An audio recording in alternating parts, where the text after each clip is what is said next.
Today we're looking at Mad Hatter Raspberry Lime Zinger edibles.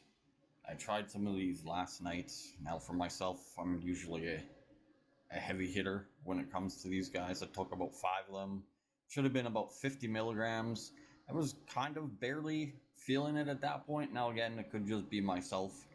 Now if you're not an avid user, 1 or 2, 3 probably would be good enough. They don't have that typical I don't know, mouth coating that some of them give you, where it just coats the inside of your mouth. Tastes gross. These ones taste pretty good.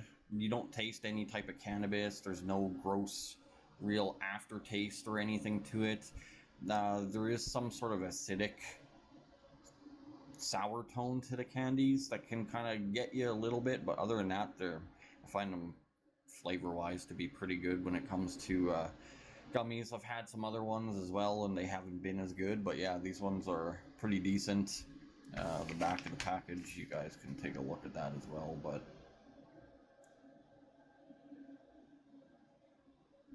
again, effects, I don't know, I'm used to making my own, and when I do that, it's pretty overpowering. Again, took 5 of these last night. I was feeling so-so. I was also hitting my dab pen as well, so I think that's where most of it was coming from. Now, these guys is one of the controversials out there. The government of Canada is trying to get shut down, or at least a few of these, because what it is, basically, you're limited to like 10 to 20 milligrams in your edibles. These guys get around that by using Delta8 Thc with normal THC in the edible. Whether or not people agree Delta8 does very much for you, like for high-wise, honestly, it's up to the person, but again, I find them pretty good. Aftertaste, not too bad. And like I said, it's just that sour zinger tone that kind of gets you. Now, I was able to get these for about $18 at Canna Cabana there. Compared to the alternative or the other options that you have for edibles, I'd say this is probably the best one, or pretty good too.